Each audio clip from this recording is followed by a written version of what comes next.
This week on The Stephen Harriott Show... Why don't you stop talking and tell us what all this has to do with consuming news online? I'm glad you asked, John Podesta. Everybody should argue with their friends online. It's a Catholic duty. I explain why. Very precisely and eloquently racist. I mean, he's again trying to put people in this box because of what their skin color is. Why Kanye talking so white? Black intellectual leader Ta-Nehisi Coates asks an incredibly lowbrow question, and Amanda Prestigiacomo and I attempt to answer it. And I just have to wonder what exactly the reaction would be if it were a different religion. For example, if Islam were the theme and women showed up wearing burqas, except they had a cleavage down to their belly button. A gala at the Met makes a mockery of Catholicism. Well, that's to be expected from Hollywood, but why did the church co-sponsor this stupid event? Amber, Athey, and I try to get to the bottom of it.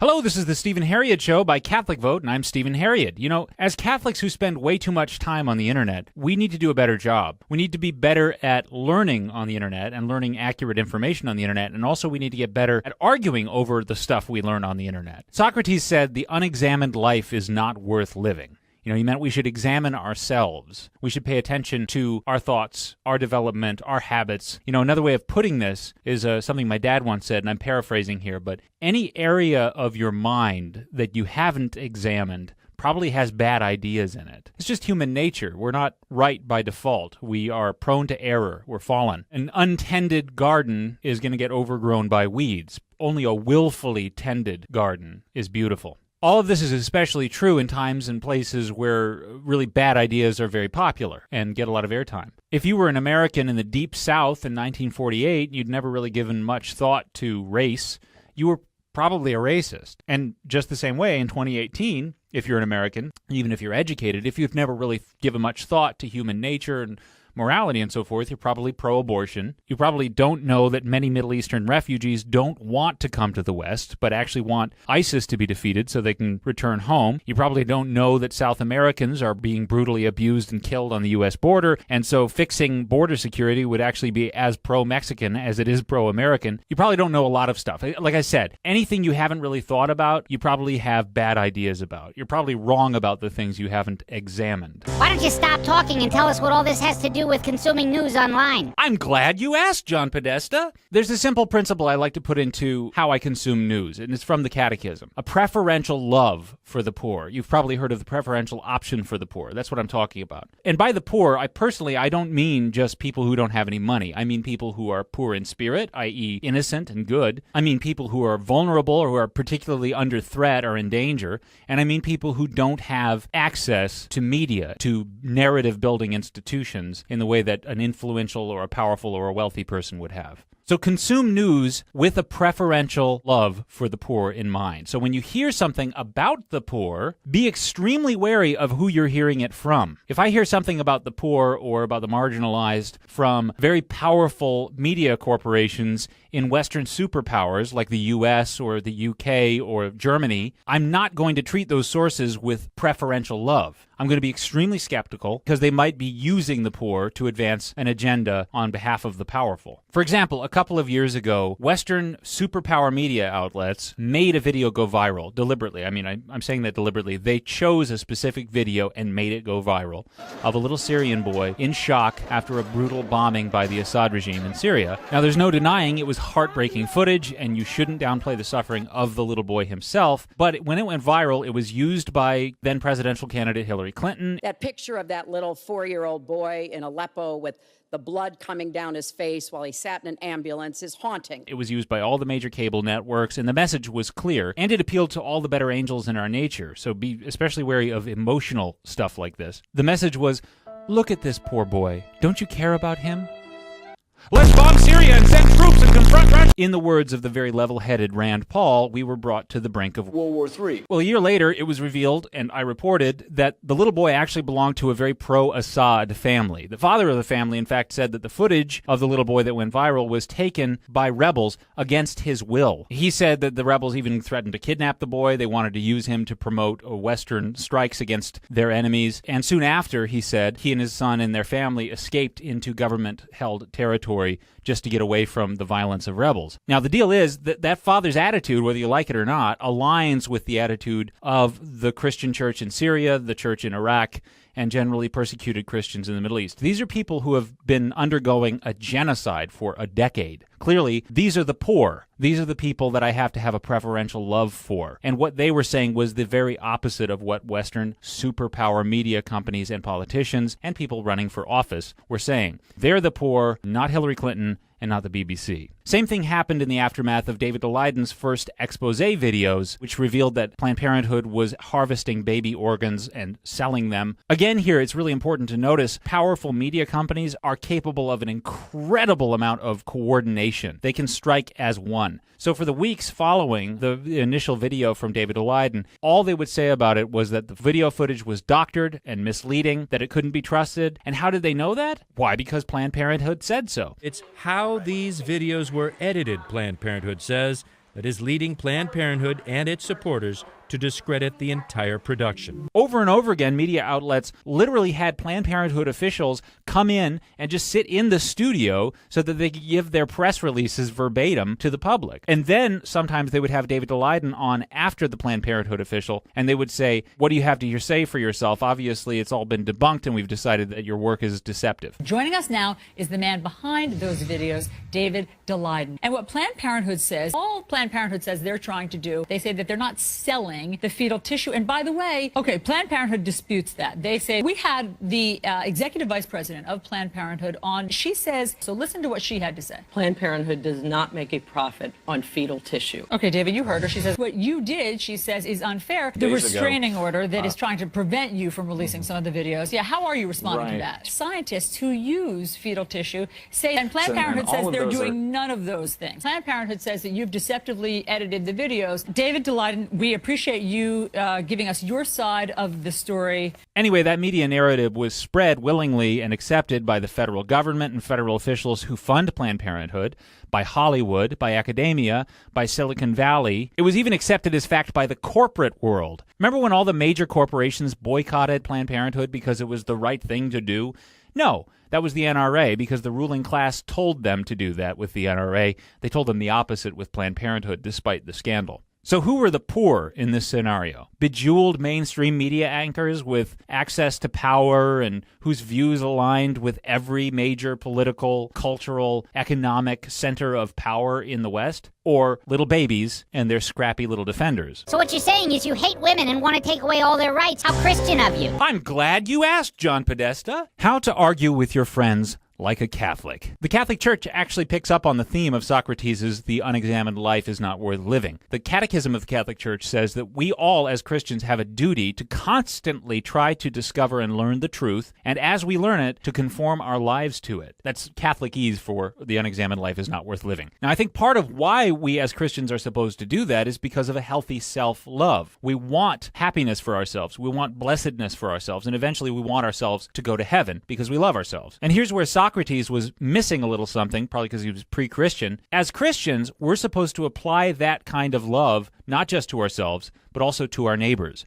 And that's why, as Christians, we have a duty to argue with each other. I'm glad you asked. I'm not talking about yelling at each other and calling each other names. I'm actually talking about a specific kind of argument called dialectic. It's very different from public rhetorical debate, and there are things that you should do in debate that you shouldn't do in dialectic, which I'll just call arguing. The first thing to know about arguing is that in Christian circles, unfortunately, there's a stigma against it, especially in families dominated by fussy, overly sensitive women, like your home parish.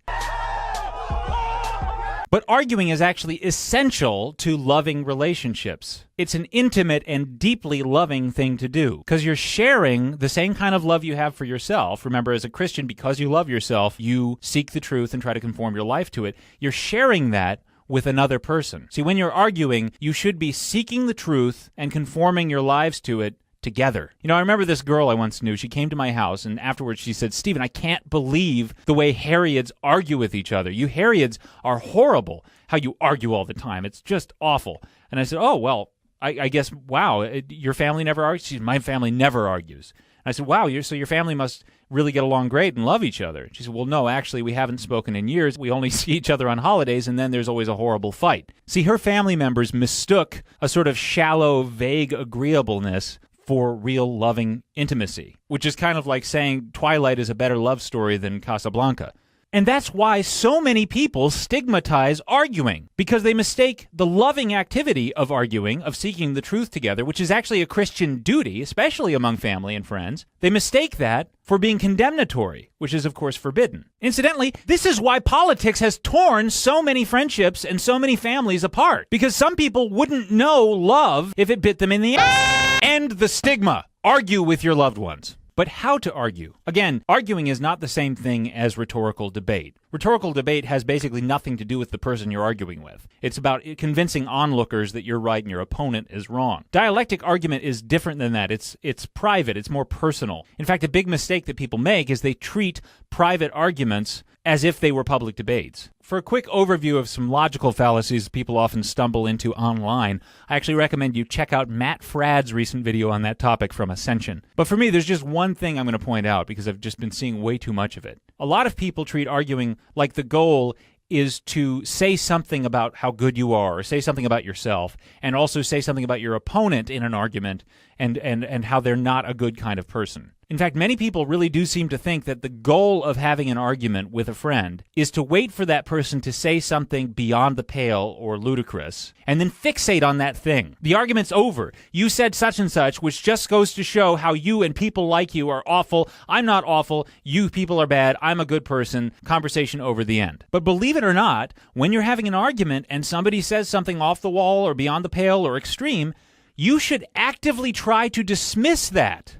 Get it out of the way so that you can get to the meat of the conversation again. For instance, as I recently discussed with CRTV's Gavin McInnes, if you're arguing with a Spock-like, unfeeling intellectual like Kevin Williamson, and he says something like, since abortion is murder, women who have abortions should be put to death for killing a baby. What should you do? Well, a good Catholic arguer who's friends with him would say something like, well, Kevin, I think can we back down from that a little bit? I don't think it's a little extreme. I think sometimes it wouldn't be fair to the woman because she's been pushed into the abortion. And besides, it's not tenable. It's just never going to happen.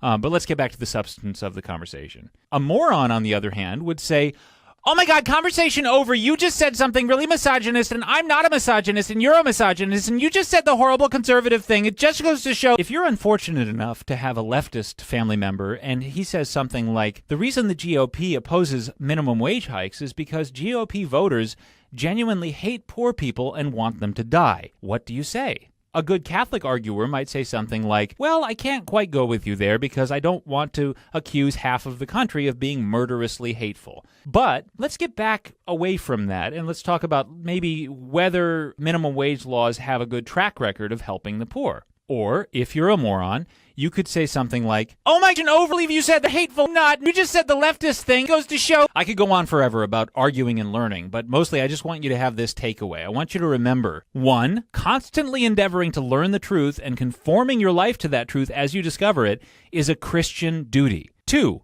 when it comes to political news online, that means learning the truth from the news with a preferential love for the people with the least access to the narrative-building machinery of Western media, not those with the most. And 3, arguing is a loving and intimate activity that everyone should do, especially Christians, and especially with friends and loved ones. Sound right to you, John Podesta? Sounds just like what a bigoted, right-wing, hateful piece of...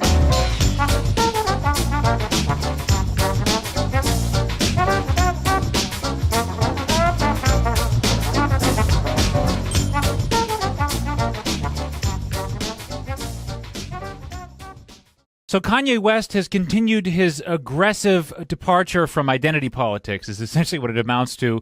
I think it's refreshing, but one person is particularly angry about it, Ta-Nehisi Coates, who is the Moses of Black America, the spokesperson for all people of color. He's written an essay essentially calling out Kanye West as a race traitor.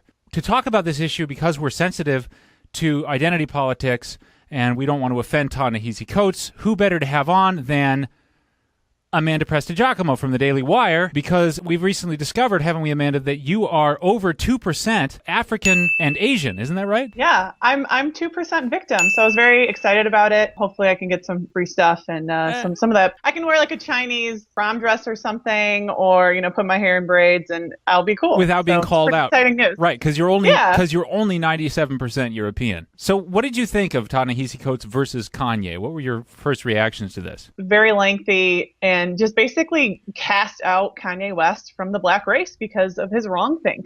Because he said he's open to free thinkers, because he dared to say that he likes how somebody who has black skin but thinks conservatively, Candace Owens, thinks he's no longer allowed to be identified as black, apparently, because black people are only supposed to think one way. Right. We've seen this kind of across the board.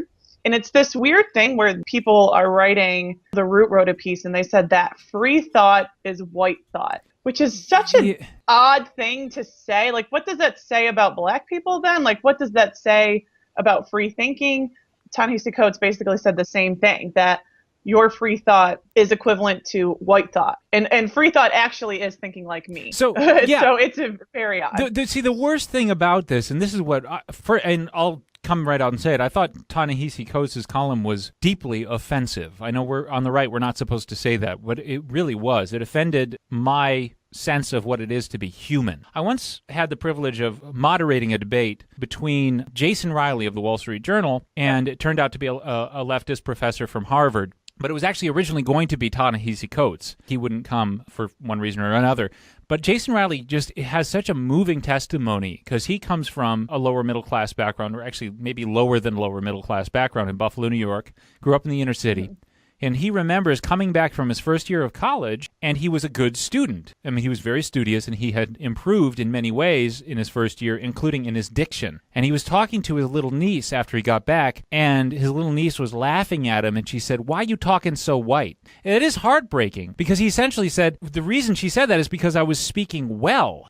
And in her community, it had been taught to her that an improvement of character, of virtue, was white. It's better to be unvirtuous and avoid that virtue rather than appear white. That's really, really gross. And you know what? On that, Ta-Nehisi Coates and the worst elements of the alt-right would agree heartily. Exactly. This is where kind of they all coalesce, the alt-right and the extreme left-wing identity politics all come together, right? They're just a monolithic group, and these are the standards, and you can't change that. And if you're outside that at all, you are a traitor. And like these standards of what is white and what is black, like free thinking is white and speaking well is white, which is insane, which is very offensive, as you said. That's disgusting that somebody would say that. It's not. Individuals have the capability to do either of those things. Doesn't matter about the pigmentation in their skin.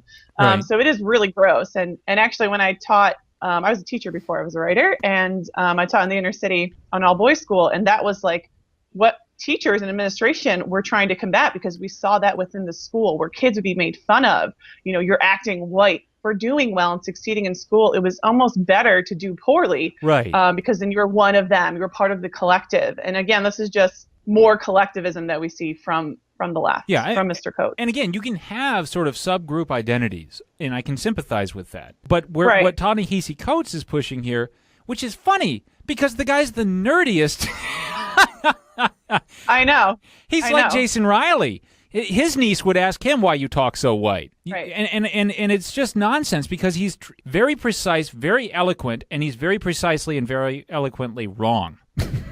Yeah, and very precisely and eloquently racist. I mean, he's again trying to put people in this box because of what their skin color is. Like, Kanye West is not allowed to be open to different ideas because of his skin color. You will be an Uncle Tom. You will be a traitor. Just at the White House Correspondents' Dinner, we saw Michelle Wolf call Sarah Sanders an Uncle Tom of white women, or something to that effect. Like, I get called this stuff too, just because if I don't agree to feminism or a certain way of feminist ideology. But it's particularly strong in the Black community, and you know, I could really care less when it happens to me. Well, but it is. You're almost full-blooded Italian, right? So, and you come from an Italian community that's probably fairly self-aware of its. My mom's off the boat. from Sicily. Right. Like I'm very, one generation off from an immigrant. Yeah. And I bet in a self-aware subgroup, like many Italian subgroups are, there is an awareness of national identity or national background, racial background. But the way it's enforced, I would think, and you can correct me if I'm wrong, is you might be told, don't do that, we Italians don't do that, but you would be told that about vices, not about virtues. Exactly. Does that make sense? You wouldn't be told, Amanda, don't be so eloquent, don't be so educated, don't be so smart. That's not Italian. You'd be told about that about drunkenness or something, right? Right. No, that's exactly right. Is that it's very foreign to me to see something that we would see as a virtue and be slammed and be demonized because it doesn't fit in that culture or in that box or that skin color type. It's very, very foreign to me. It does seem particular to the Black community. You're not allowed to have thoughts that dare to deviate from the Democrat Party platform. And as we've seen, the Democrat Party has not done so much for Blacks, so it's very curious. Yeah. And as a final thought, I also happen to think, and we can get into this more deeply in a future session, but I also happen to think that this thing that's going on is also foreign to the Black community. I think it's absolutely pure ideology and politics injected into their community through propaganda. I don't think it's growing naturally and organically from Black America. Don't pull your pants up. That's not Black. What? Right. I don't think that's real. I totally agree with that. And then even just their adherence to the Democrat Party, I think is very disingenuous almost. Like they think they have to vote one way. But when you talk to people, all my friends who are Black, on a personal level, I'm like, you are conservative. Yep. You understand that, right? You go to church every Sunday with your grandma. There's like this respect element. There's this pull yourself up. Yep. You're responsible, this discipline. There are all these conservative values that they have. Absolutely. But for whatever reason, they're told they have to be a Democrat and they have to vote in a certain way. Otherwise, they're a traitor. Yep. So people like Mr. Coates are putting this on the Black community, and it's really gross. And like you said, it is disingenuous. Yeah. It's kind of like being Catholic, only racial. Yeah. Right, exactly. All right.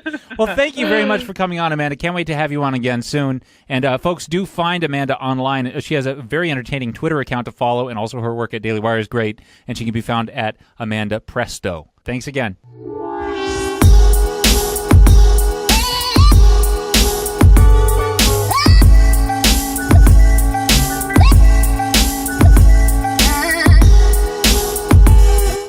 And now I'm joined by Amber Athey of the Daily Caller, who's been studying up on why what happened last night happened. We're talking about the Met Gala, which was a cultural appropriation fest, for one thing, but it was also pretty gaudy and god-awful to look at. The Met Gala was, in fact, sponsored in part, officially, by the church. Am I right, Amber? Yeah, that's right. It was co-sponsored by the Vatican. They actually have apparently been working with the Met for the past year to bring in some Catholic artwork for this year's gala. And so what happened was the theme was centered around Catholicism. And when you tell celebrities that they're supposed to dress up in a religious manner, it never really goes well. So I don't think anyone is surprised by what happened. Yeah, I almost think they said, oh, religion? You mean like gaudy accessorized Satanism? We're good at that. We'll do that, sure. Yeah, no, you're exactly right. I mean, a lot of them probably didn't really know what they were doing, but you have Rihanna dressed up as the Pope, which besides being the most arrogant thing that I've ever seen in my life is like borderline heretical. And then you have Sarah Jessica Parker wearing an entire nativity scene on top of her head. I saw several people wearing rosaries around their necks. Right. And I just found it so ironic coming from the same crowd who loves to cry about cultural appropriation and were bullying a teenager last week over a Chinese-themed prom dress. For them to go out and wear this religious garb in such a disrespectful manner was just so hypocritical to me. Why do you think that is? Do you think mocking Catholicism might be thinking of it as not off limits because after all it is Western and they associate it with, I don't know, whiteness or something? How in their ideological calculus did they feel free to do that? I think the whiteness is definitely a factor. I saw some people on Twitter claiming that because Catholics are apparently majority white, which is not true anyway, Catholics aren't oppressed, so therefore you can't culturally appropriate Catholicism according to the left. Catholics aren't oppressed? Tell that to the widows of men slaughtered for asking for religious freedom in Cuba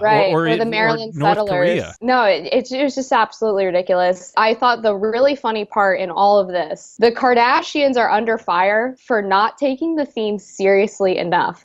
So members of the Kardashian and Jenner family were actually dressed incredibly appropriately. They looked classy. They were wearing monochromatic black, white dresses, very little religious iconoclasty, and people are mad at them because they said that they didn't dress to theme. I think this is the first time in all of history that the Kardashians have not been accused of cultural appropriation. They've been accused of not culturally appropriating enough. And I just have to wonder what exactly the reaction would be if it were a different religion. For example, if Islam were the theme and women showed up wearing burqas, except they had a cleavage down to their belly button, people would be absolutely outraged. And that's what happened last night. I mean, there were women who legitimately had the entire sides of their dresses cut out. It was very sexualized. If you imagine that with Islam or Judaism, I think the outrage would be swift and immediate. But because it's Catholicism and because we're just supposed to accept the left mocking Christianity over and over again, then somehow it's acceptable. Right. Well, certainly Orthodox Christianity in any form, especially maybe Catholicism, is out of favor among elites. But the thing that really strikes me about this, and I wonder if I can get your take on this,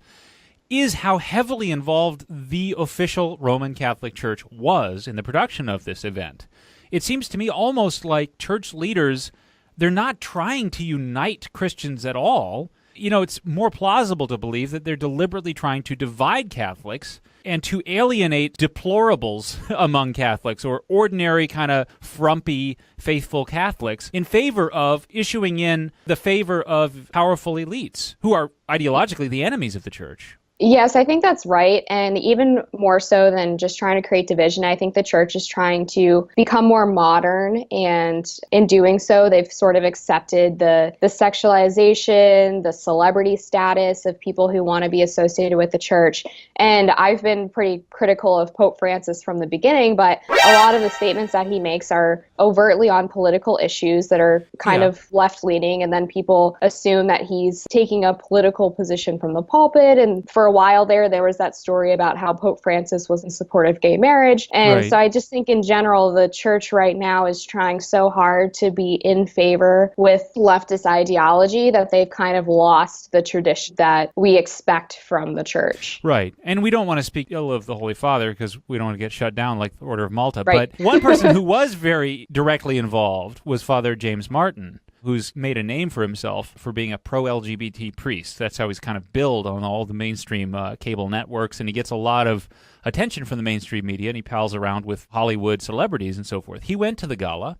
He was involved in facilitating it, and afterwards tweeted that he got complimented for dressing up as a sexy priest. This is a very strange world to live in comparison to Alec Guinness as Father Brown. What is happening? It's so bizarre. I mean, it's weird to see religious leaders hoping to be popular more than they hope to be faithful. I think that's the bottom line. Yeah, and you know what? It's not working.